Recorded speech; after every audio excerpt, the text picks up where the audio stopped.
Assalamualaikum warahmatullahi wabarakatuh. Perkenalkan, nama saya Muhammad Agung Waskitu Caniago, NIM H1A11730. Saya merupakan mahasiswa dari Fakultas Ilmu Sosial dan Ilmu Politik Universitas Jambi, Prodi Ilmu Pemerintahan Angkatan 2017. Kali ini saya ingin mempresentasikan proposal saya yang berjudul Analisis dampak penerapan e-government terhadap peningkatan kualitas aparatur sipil negara dalam memberikan pelayanan publik yang akuntabel. Studi kasus di Dukcapil Kota Jambi. Secara singkat, latar belakang saya mengambil judul ini ialah dengan melihat perkembangan reformasi saat ini belum maksimal dilihat dari transparansi dan akuntabilitasnya. Performanya belum semewah harapan masyarakat Indonesia di awal reformasi. Mendambakan pelayanan yang cepat, irit biaya, serta mudah untuk dilaksanakan oleh masyarakat kebanyakan. Tentunya hal tersebut saat ini hanya menjadi imajinasi yang akan selalu diletakkan pada reformasi birokrasi di masa depan. Tumpuan reformasi ini ialah sistem yang didukung oleh ASN yang berkualitas. Tentu kualitas ASN ini akan memberikan citra yang baik pada birokrasi Indonesia, memegang peran penting sebagai penggerak dan aktor jalannya suatu birokrasi. Maka perlu didukung paradigma yang mampu memberikan gebrakan visioner tentang pelayanan publik yang efektif dan efisien. Maka muncullah paradigma e-government masuk ke ranah birokrasi sebagai penuntas problematika keterlambatan dan borosnya biaya di dalam pelayanan publik, khususnya keterbukaan serta kefleksibilitasan di dalam penerapan e-government ini tentunya membuka kekakuan yang ada selama ini. Pemanfaatan teknologi menjadi alat untuk membuka akses hubungan antara pemerintah dan masyarakat di dunia digital. E-government berdasarkan pandangan World Bank ialah mengacu pada penggunaan oleh lembaga pemerintah dari teknologi informasi seperti wide area network, internet, dan komputasi mobile yang memiliki kemampuan untuk mengubah hubungan dengan warga negara, bisnis, dan perangkat pemerintah lainnya. Dari penjelasan tersebut dapat disimpulkan bahwa hubungan yang dulunya tidak begitu baik dan lancar, namun dengan masuknya e-government akan meningkatkan potensi-potensi yang akan terjadi suatu kemajuan dan peningkatan hubungan pemerintah dan masyarakat luas. Pada intinya, output dari e-government ini ialah untuk mensejahterakan masyarakat melalui pelayanan yang prima. Dalam sektor publik service, maka daripada itu e-government menjadi alat bagi pemerintah Indonesia secara umum dan khususnya untuk pemerintahan daerah menjadi perpanjangan tangan pemerintah pusat kepada masyarakat. Terkhususnya di Kota Jambi sebagai kota yang kami jadikan sebagai studi kasus penelitian kami yang mana telah menerapkan e-government di beberapa instansi, terutama di instansi Dukcapil Kota Jambi. Rumusan masalah di dalam penerapan e-government ini, saya memberikan rumusan masalah, yaitu apakah di dalam penerapan e-government pada instansi Dukcapil bisa meningkatkan kualitas aparatur sipil negara dalam memberikan pelayanan publik yang akuntabel. Dengan tujuan penelitian yaitu untuk mengetahui pelaksanaan e-government di Dukcapil Kota Jambi, serta yang kedua untuk mengetahui pengaruh e-government terhadap peningkatan kualitas aparatur sipil negara di dalam memberikan pelayanan publik akuntabel. Maksud dari penelitian ini yaitu untuk memberikan gambaran secara objektif terkait dampak penerapan e-government terhadap peningkatan kualitas aparatur sipil negara, yang mana aparatur sipil negara ini bisa memberikan pelayanan publik yang akuntabel dan dapat memberikan masukan serta informasi kepada para pengambil keputusan di Pemda Kota Jambi dalam progres peningkatan kualitas ASN. Masuk ke landasan teori kan. Landasan teori yang saya ambil itu ada tiga yaitu terkait dengan e-government. Menurut instruksi Presiden nomor 3 tahun 2003, e-government ditunjuk untuk menjamin keterpaduan sistem pengelolaan dan pengolahan dokumen dan informasi elektronik dalam pengembangan sistem pelayanan publik yang transparan sesuai dengan nawacita. Jadi pelaksanaan e-government ini berkaitan erat dengan upaya membangun tata kelola pemerintahan yang bersih, efektif, demokratis, dan terpercaya untuk konteks pemerintahan saat ini. Penyelenggaraan e-government atau kepemerintahan yang berbasis elektronik dalam rangka meningkatkan kualitas pelayanan secara efektif dan efisien. Impres tersebut dijadikan sebagai panduan dan acuan bagi setiap daerah untuk menerapkan e-government di daerah masing-masing sebagai mengikuti perkembangan zaman yang menjadikan teknologi sebagai punggung pelayanan. Menurut para ahli, secara sederhana, Hex mendefinisikan e-government sebagai kegiatan yang dilakukan oleh pemerintah dengan menggunakan teknologi informasi untuk memberikan layanan kepada masyarakat. Dari penjelasan sederhana tersebut dapat dicerna bahwa e-government itu sendiri menjadi fasilitas pemerintah di dalam hubungan sosial dengan masyarakatnya, yang membuka interaksi yang dulunya bersifat satu arah menjadi dua arah sebagai bentuk pengutamaan aspirasi masyarakat untuk mencapai keberhasilan dalam peningkatan pelayanan publik. Penggunaan teknologi informasi oleh pemerintah untuk memberikan informasi dan pelayanan bagi warga negaranya, urusan bisnis, serta hal lainnya berkenaan dengan pemerintahan e-government dapat diaplikasikan pada legislatif, yudikatif, ataupun administrasi publik untuk meningkatkan efisiensi internal, menyampaikan pelayanan publik atau proses kepemimpinan dan demokratis. Tujuan dari e-government yaitu ketika pemerintah telah berkomitmen untuk mengembangkan good governance yang baik, maka pelayanan publik menjadi salah satu titik strategis yang harus dilakukan. Terdapat beberapa pertimbangan terkait hal tersebut. Menurut Wiyanto tahun 2005,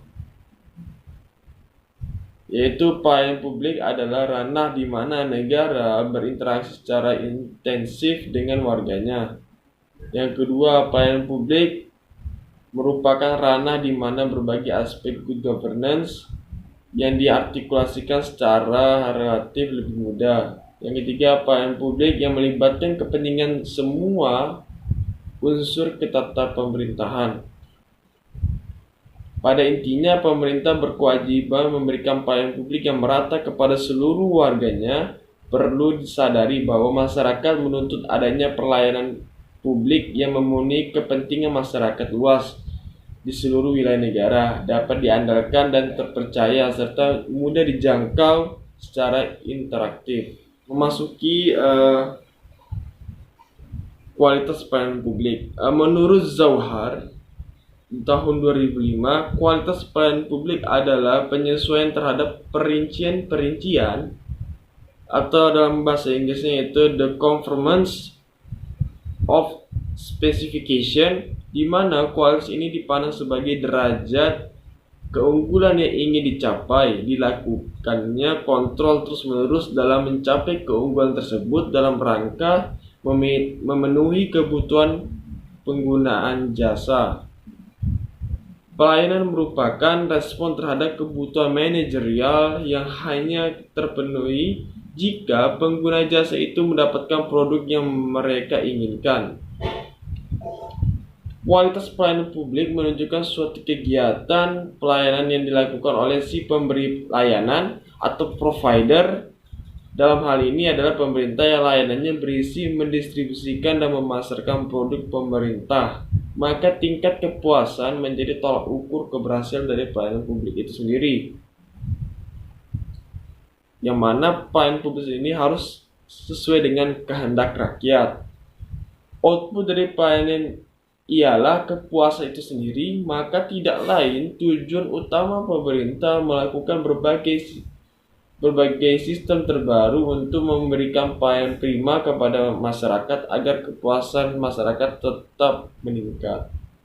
Standarisasi kualitas pelayanan di setiap organisasi berbeda, tentu tergantung dari tujuan organisasi itu sendiri.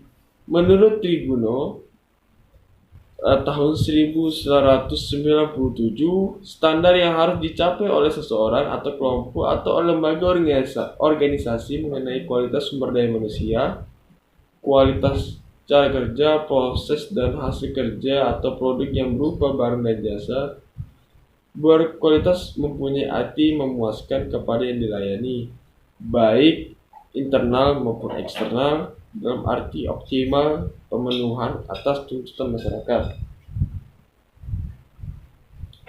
Memasuki akuntabilitas pelayanan publik aparatur sipil negara.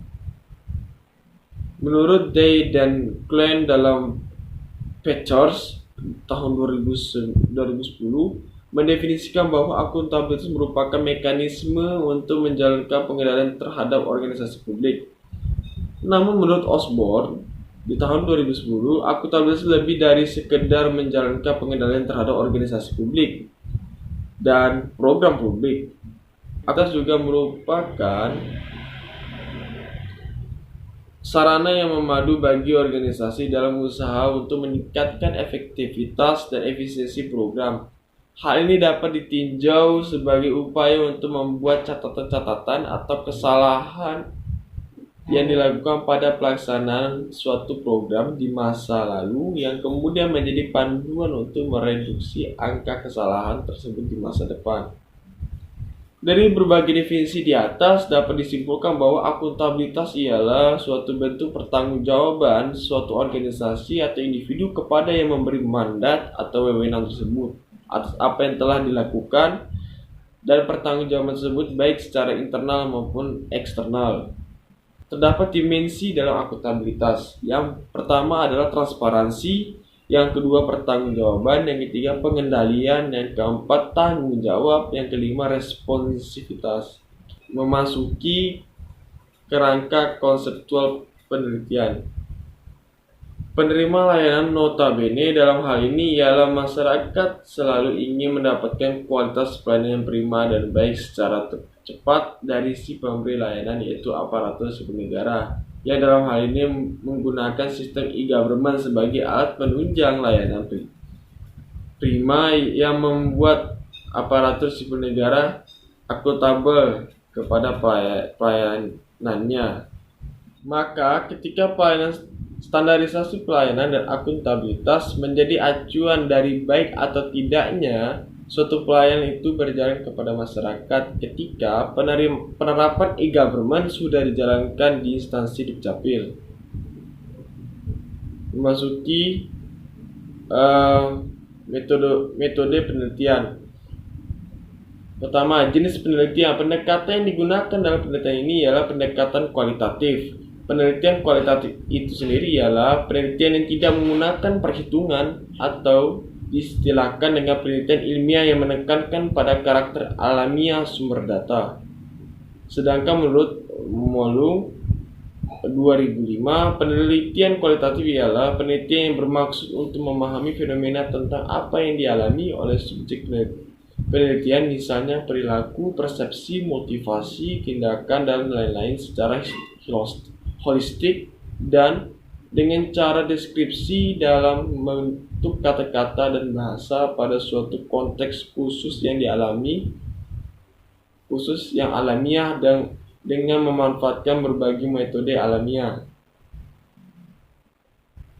Jenis penelitian ini adalah studi kasus karena penelitian ini menggunakan pendekatan kualitatif dan termasuk penelitian studi kasus, maka penelitian ini bersifat analisis deskriptif, yaitu berupa kata-kata tertulis atau lisan dari perilaku yang diamati, terutama terkait dengan analisis dampak penerapan e-government terhadap peningkatan kualitas aparatur sipil negara dalam memberikan pelayanan publik yang akuntabel. Studi kasus di Dukcapil Kota Jambi.